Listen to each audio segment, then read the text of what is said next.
안녕하세요. 책 읽기 좋은 밤입니다. 함께 해주셔서 감사합니다. 그럼 바로 시작하겠습니다. 광역시 외곽, 조용한 아파트 단지. 나는 오늘도 평소처럼 딸아이의 도시락을 싸고 아들이 남긴 커피잔을 씻으며 하루를 시작했다. 창밖으로 흘러가는 봄바람에 마음이 한결 부드러워졌지만 문득 스스로에게 되물었다. 정말 평온하다고 말할 수 있을까? 내 이름은 미정. 올해 50.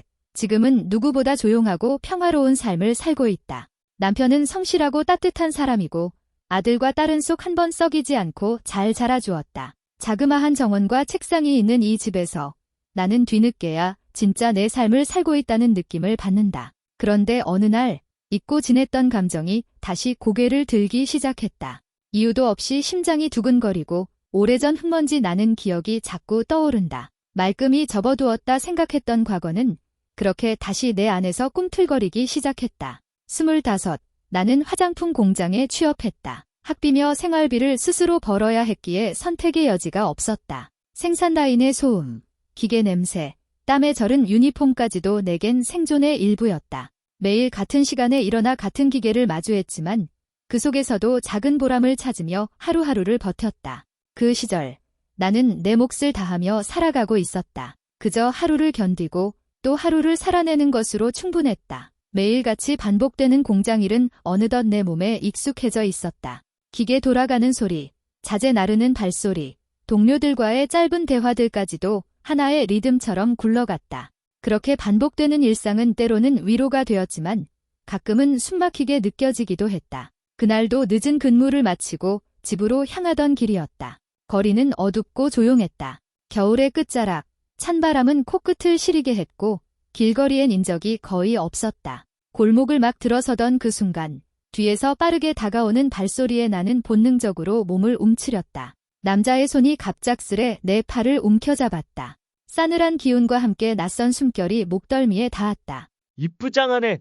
어디 가는 길이야? 나는 몸이 얼어붙었다. 도망쳐야 한다는 생각은 머릿속에 가득했지만 다리는 한 발짝도 움직이지 않았다. 다행히도 근처에서 누군가의 고함 소리가 들렸다. 야, 뭐 하는 거야? 그 짧은 외침에 남자는 나를 놓고 욕설을 퍼부으며 도망쳤고 나는 그 자리에 주저앉아 한참을 떨었다. 경찰이 오고 신분 확인과 간단한 진술을 마친 뒤에야 겨우 집으로 돌아올 수 있었다. 그날 이후 나는 외출이 두려워졌다. 사람이 없는 골목, 낯선 발소리, 심지어 내 그림자마저도 무서웠다. 하지만 이렇게 움츠려 있을 순 없었다. 내 몸은 내가 지켜야 한다는 절박한 생각 끝에 나는 달리기 동호회에 가입했다. 처음엔 몸이 무겁고 숨이 차서 몇 발짝만 달려도 금세 주저앉기 일쑤였다. 하지만 달리고 또 달리다 보니 어느새 호흡도 붙고 몸도 가벼워졌다. 그곳에서 다양한 사람들을 만났고 나를 배려해주는 이들도 있었다.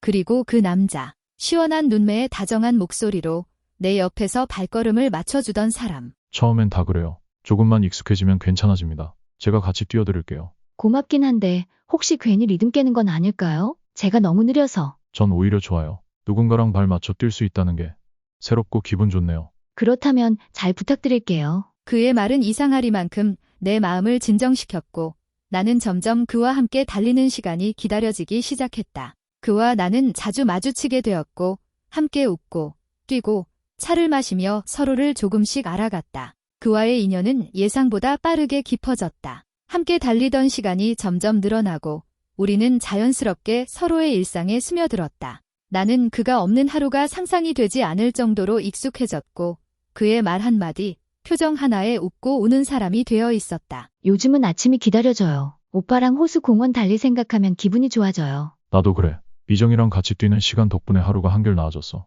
그의 다정함은 늘 일정했고 진심 같았다. 그렇게 우리는 연인이 되었고 얼마 지나지 않아 그는 조심스럽게 내게 결혼 이야기를 꺼냈다. 나랑 결혼할래? 오래 고민한 거야. 미정이랑 평생 같이 걷고 싶어서. 나도 오빠랑 같은 생각이었어. 26. 나는 그렇게 결혼을 결심했다. 부모님은 나의 선택을 존중해 주었고 결혼식은 소박했지만 따뜻한 분위기 속에 진행됐다. 예물 대신 서로에게 손편지를 주었고 친구들과 가족들이 보내준 축하 속에 나는 정말 행복했다. 결혼 초반, 우리 부부는 그야말로 모든 게 잘 맞는다고 느꼈다. 그는 늘 웃는 얼굴로 퇴근했고 내가 만든 음식을 남김없이 먹으며 칭찬을 아끼지 않았다. 주말이면 함께 장을 보고 공원을 산책하며 평범하지만 다정한 시간을 보냈다. 하지만 그 평온은 오래가지 않았다.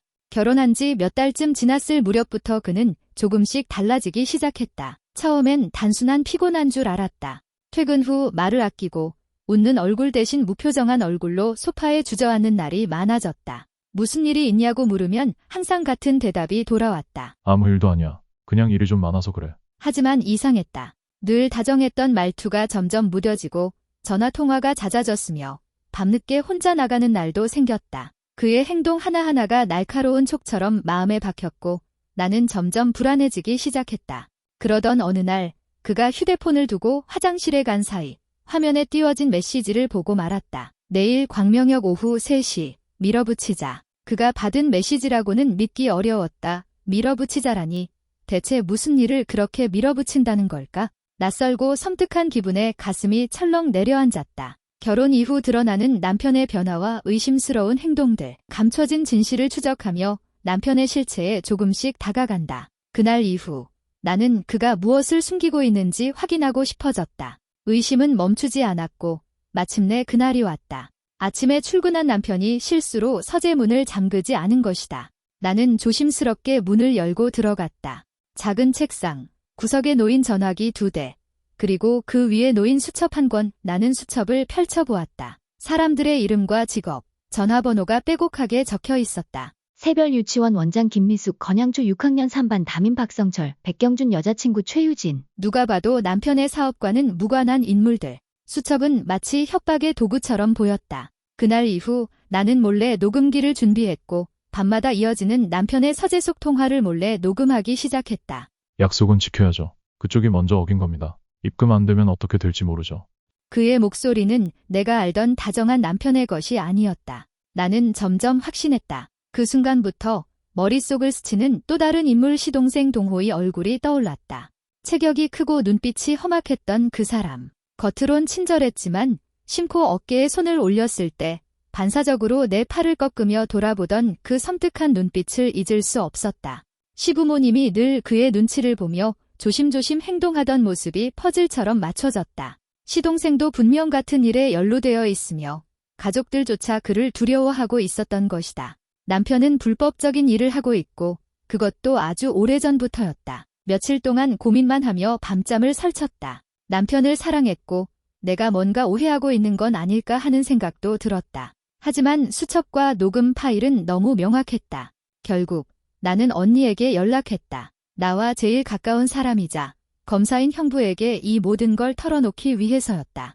형부, 나 너무 무서워. 이거 그냥 넘어가면 안 될 것 같아. 형부는 내가 전한 녹음 파일과 사진들을 받고는 곧장 움직였다. 수사는 조용히 시작됐다. 그 무렵 남편과 동서 소정 사이에 묘한 기류가 있었다는 이야기를 나중에야 언니를 통해 전해 들었다. 소정의 말투와 표정이 예전 같지 않았고 무언가를 숨기고 있는 듯한 분위기였다는 것이다. 어느 날 소정에게서 연락을 받았다.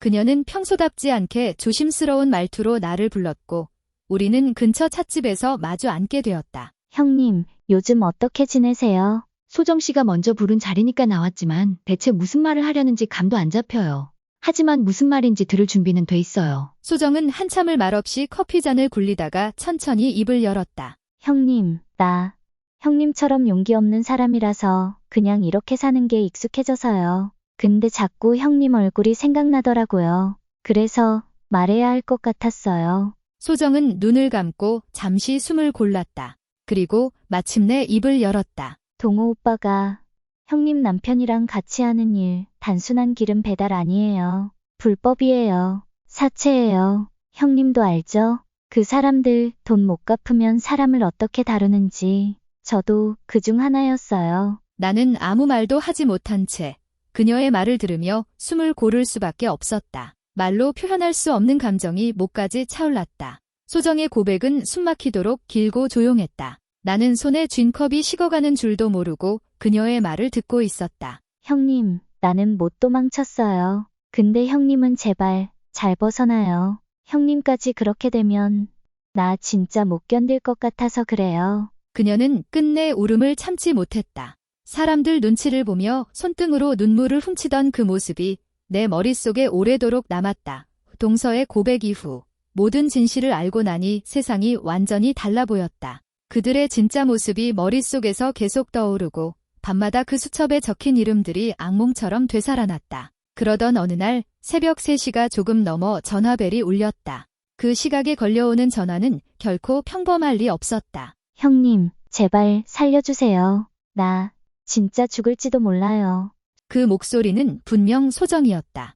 낮고 갈라진 소리, 숨을 몰아쉬며 내뱉는 말들이 공포에 잠식된 얼굴을 떠올리게 했다. 소정아, 무슨 일이야? 어디야? 말해봐. 지금 당장 갈게. 거기 다 왔어요. 근데 너무 무서워요. 오빠가 이상해요. 그녀는 짧게 주소 하나를 불렀고 전화는 곧바로 끊겼다. 나는 바로 언니 부부를 깨워 상황을 설명했다. 그 주소 바로 가보자. 나도 같이 갈게. 경찰도 따로 부를게. 우리는 그 새벽 어두운 골목을 지나 그 건물 앞에 도착했다. 철제 문 너머에서 희미한 신음소리가 들려왔다. 형부가 문을 열자 낡은 조명 아래 웅크린 채 울고 있는 소정이 보였다. 그 곁에는 김동호가 소주병을 든 채 비틀거리고 있었다. 여기서 뭐 하는 겁니까? 지금 이게 무슨 짓입니까? 뭐야, 이 밤중에 누가 오라고 했어? 소정이가 전화했어. 살려달라고. 김동호는 눈을 치켜뜨며 소정을 향해 한 걸음 내딛었지만 형부가 잽싸게 앞을 가로막았다. 마치 더 다가가선 안 된다는 듯 단단하게 그의 길을 막아섰다. 지금 당장 나가시오. 경찰도 오고 있습니다. 이건 단순한 가정사 문제가 아닙니다. 김동호는 이내 힘이 빠진 듯 소주병을 바닥에 내려놓고 말문이 막힌 그는 더 이상 아무 말도 하지 못했다. 형부는 조심스럽게 한 걸음 앞으로 다가가더니 소정 앞에 무릎을 살짝 굽히고 손을 내밀었다. 일어나요, 소정씨. 안전한 곳으로 갑시다. 소정은 눈을 감은 채 조용히 고개를 끄덕였다. 잠시 후 형부의 차 안에서 담요를 덮고 몸을 웅크린 채로 있던 소정이 조심스럽게 입을 열었다. 형님, 나 거기서 봤어요. 돈 못 갚은 사람들. 오빠랑 아주버님이 어떻게 다뤘는지. 그냥 겁주는 정도가 아니었어요. 머리채 잡고 끌고 나가서 창고에 가둬놓고 가끔은 소리도 못 지르도록 입에 뭘 물리기도 했어요. 진짜 사람 대접 아니었어요. 나는 숨을 삼켰다. 그녀의 목소리는 거의 속삭임에 가까웠지만 말 하나하나가 무겁게 가슴에 박혔다. 한 번은 어떤 남자가 이자 2달 밀렸다고 했는데 동호 오빠가 그 집에 유치원 이름까지 읊으면서 찾아가겠다고 그러고 나서 그 사람이 무릎 꿇고 빌었어요. 나중엔 손가락 하나 부러졌다고 하던데 그냥 무마됐어요. 그때 알았어요. 이 사람들 진짜 끝까지 가는구나. 그녀는 다시 침묵했다. 차 안은 깊은 어둠과 고요 속에서 진실로 무거워졌다. 소정의 고백 이후 나는 형부와 마주 앉아 내가 본 것들을 하나하나 꺼내놓았다. 남편이 서재에서 했던 통화 내용, 수첩 속 이름들, 그리고 그 안에서의 불안한 움직임들까지. 이건 단순한 의심 수준이 아니야. 수사로 충분히 넘어갈 수 있어. 증거를 모아보자. 확실한 걸로. 며칠간 언니 집에 머물던 나는 남편이 출근하고 집을 비웠다는 소식을 듣고 조용히 본가로 향했다. 혹시라도 남편에게 들킬까 두려웠지만 더는 미룰 수 없었다. 현관문을 열고 들어선 집은 고요했고 나는 숨을 죽이며 서재 문 앞에 섰다. 조심스럽게 문을 열고 수첩 속 이름과 번호를 모두 사진으로 찍었고 통화 시간과 날짜를 기록해 따로 정리했다. 형부는 지인들을 통해 관련 피해자 진술을 받기 시작했고 그중 몇몇은 이미 고소를 고민 중이던 이들이었다. 진술은 모두 충격적이었다. 협박, 강요, 그리고 반복적인 폭력. 남편과 시동생이 단순한 유류 거래상이 아니라는 건 이제 분명했다. 이제 준비는 끝났어. 곧 영장 신청 들어갈 거야. 미정아, 이혼 준비도 같이 하자. 이건 혼인 무효 소송으로도 가능해 보여. 나는 고개를 끄덕였다. 남편은 아직 내가 모든 걸 알았다는 사실을 모른다. 며칠 후 형부는 조용히 전화 한 통을 걸어왔다. 수학이 넘어 목소리는 단호하면서도 차분했다. 오늘 새벽 압수수색 들어간다. 미정아, 걱정하지 말고 기다려.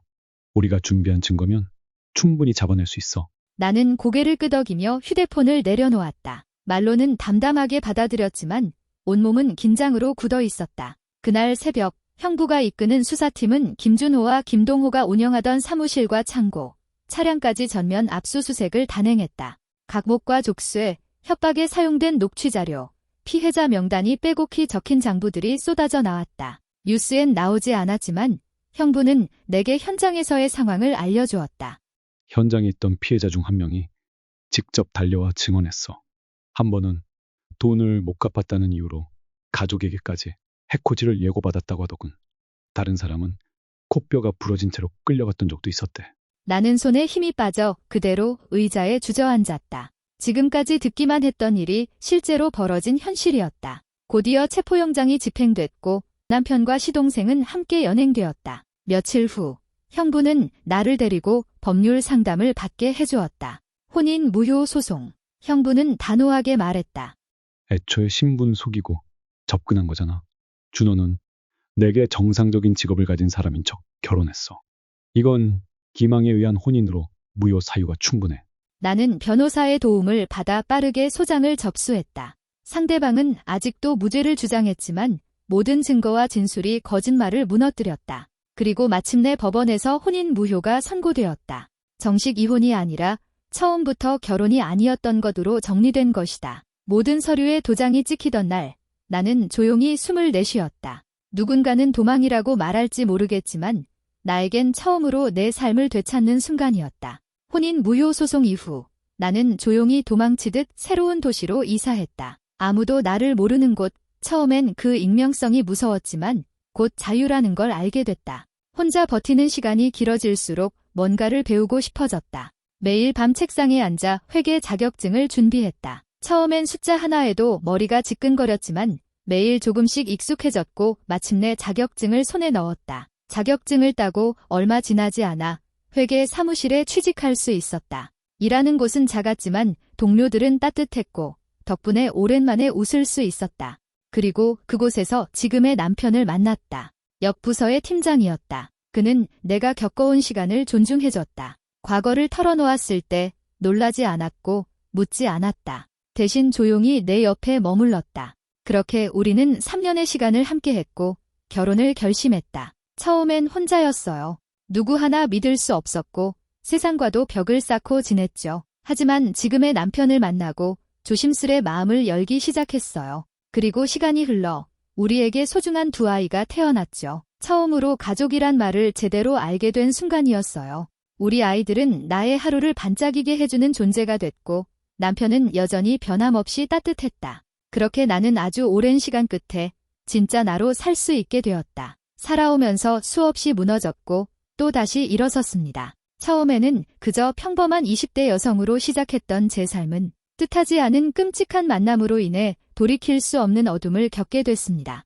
믿었던 사람에게 배신당하고 두려움에 떨며 하루하루를 버티던 그 시간들 속에서도 저는 끝내 포기하지 않았습니다. 그리고 그 선택이 저를 지금 이 자리까지 이끌어 주었습니다. 당시에는 눈앞의 현실이 전부인 줄 알았습니다.